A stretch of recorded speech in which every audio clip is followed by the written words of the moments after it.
Before we get into this video, on April 21st, while this was being filmed, Andrew Lee, founder of Driven to Cure, passed away of his rare form of kidney cancer. And although Andrew's gone, his legacy will live on through the foundation that he created and the car that he built. He had a lasting impact on everyone he met.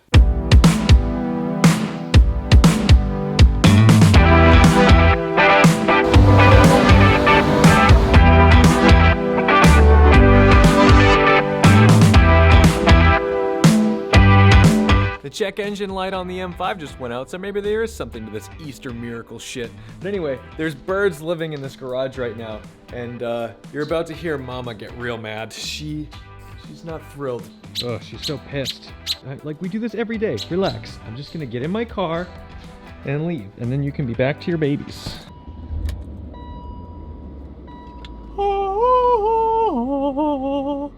No check engine light.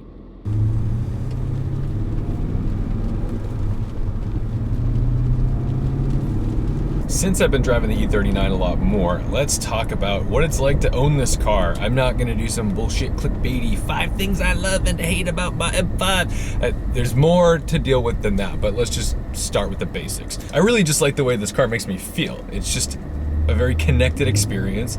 It's not modern. I mean, the car's 18 years old now, so like if you're looking for budget like new S-Class, it's just not gonna be what you get. Like, you're gonna feel everything, you're gonna hear a lot of rattles and stuff, and I think the rattles are less an M5 problem and more like an 18-year-old car problem. I'm sure it needs motor mounts. I'm sure there's some like little brackets in the exhaust that clunk around. Typically once it's warmed up, everything seems to settle in and it's fine. I mean, at some point I'll probably like just dump a bunch of money into it and make it like new, and that's great. But you're never gonna make an old car new again unless you spend crazy money and then keep spending crazy money. So you kind of just gotta tackle the essentials on a budget, because I'm not rich. It is annoying not to have a cup holder though. It has cup holders. It says it has cup holders. They are not cup holders. Those are not designed to hold cups. The fuel economy is actually pretty great. And I know that sounds crazy, but like coming from an E92 M3 that for the most part gets like 19 miles per gallon,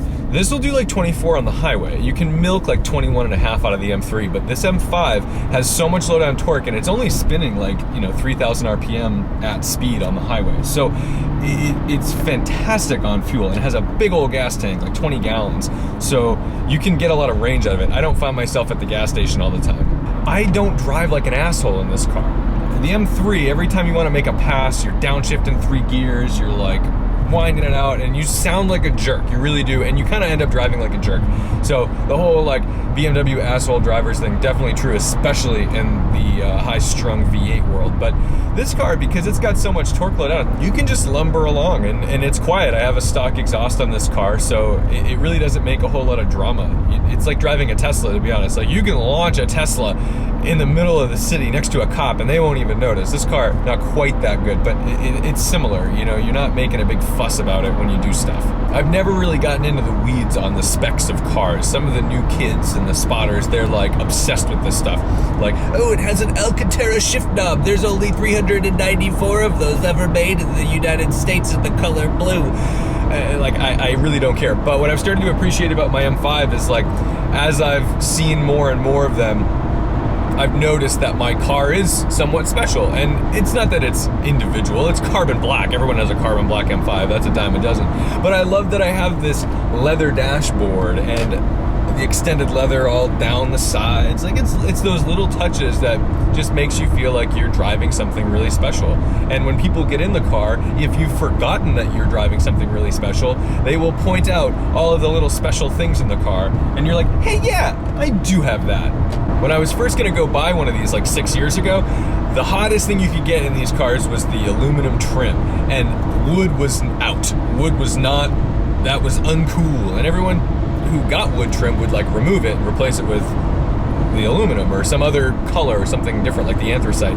But now, this wood trim, it has aged very well, and I actually think I like it better, a lot better than the more sterile aluminum. So I'm happy I didn't mod the car, because I probably, if I was like a big modder, I probably would have put aluminum trim in this car, spent money on it, and then regretted it later on. My car also does not have fold down rear seats, which I love, because Two things about the fold-down rear seats.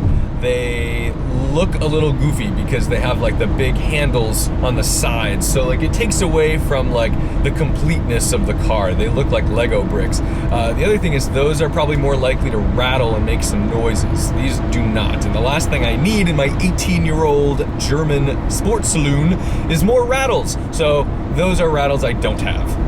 But more importantly, this car has the element of surprise. Every time I've picked somebody up, whether they're a car person or not a car person, they all like it. Everyone gets in this car and loves it. Even my neighbors back at my parents' house, when this car's parked there, usually it's parked there for like weeks on end, they always say, oh, that's my favorite of Tom's cars, because it is just such a looker. From every angle, it looks fantastic, which is not something you can say of all the Bengal cars that came after this. This car, man, every angle, top, bottom, underneath, every quarter, fucking beautiful. More importantly though is the driving dynamics, and it's far from perfect. Anyone who gets an E39 M5 and says it's God's gift to the world as far as a dynamic car is out of their fucking mind. Oh God, why is there traffic? These brakes, they are okay at best. One should upgrade the brakes. One should upgrade the brakes. The first thing you notice when you're driving it is the steering. It's pretty disconnected, and that's because it's a recirculating ball system essentially taken from a pickup truck. I think they did that to deal with space in the engine compartment because it has a dry sump oil system. So there's definitely compromises made to this car. You have to trust this car. You've got to get used to this car. You don't jump into this car immediately, pitch it into a corner and think you're going to feel everything on the road and know that you're not going to understeer. You will understeer. It is heavy and it is a staggered setup. There's only two 45s up front. This car weighs like 4,000 pounds. So you got to be careful and you got to be aware of how much grip that front end actually has. The suspension is super loosey-goosey, and it's not a Lincoln Town car, but compared to an M3, this is cush. You've got to be pretty aware of weight transfer, whether you're on power, on brakes, or in a corner. You're going to want to settle it up, load up that suspension, and use all that mechanical grip. And my favorite part about driving this car is that you can 100% feel the front of the car and the rear of the car behaving a little differently. And it's so much fun in a car this size to have that ability, because it's not the most rigid chassis. It's not loose, but this is 2001. So there is flex. There are things that are moving independently and separate. So you feel it all, and I think that's very charming.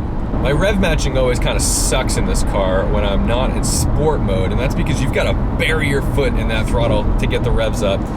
And so it's just like unnatural. It's fine when you're just driving it. Oh, fuck me. All right, I just saw a Range Rover go full breakdown lane, like in an effort to slow down. And I thought that was gonna be the end of the M5 in this video. The windshield wipers are actually pretty charming as well, because they're not as cool as the Mercedes mono wiper, but the passenger side wiper, the one in the middle, it does have like a cam, and it does this little up and down thing, and it's cool and it's funky and I like it, and it fucking wipes this entire windscreen. For the record, I do not recommend an E39 M5 for your budget cool M car. If you are on a tight budget, this is not a good option unless you already know the car you're gonna buy like inside and out, and you know the troubles it might give you, and you know the owner, and you've seen everything going. But like, ooh, don't go out thinking you're gonna buy one of these for like $14,000, $15,000 and think, man, I got a screaming deal. Trust me, it will find a way to get you into the 20s. It just will. That's the way it goes. Ooh, little Range Rover Sport wants to have some fun. Woo. Put that over there. Bye.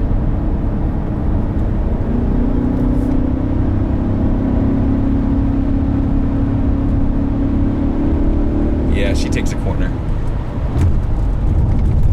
Oh, that's a big bump. Not a cop. We need to get over now.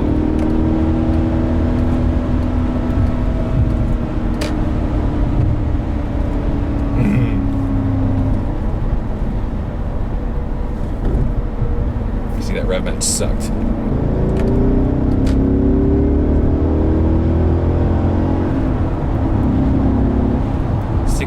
Throttle from like 2,500 RPM, and it does that. I'll take it. All right, where did I just throw that can? Woo!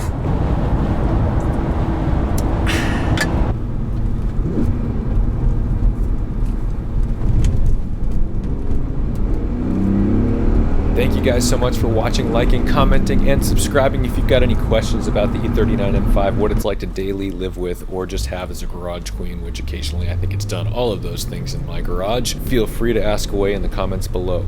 Don't forget to respect the drive. I'll see you in the next one.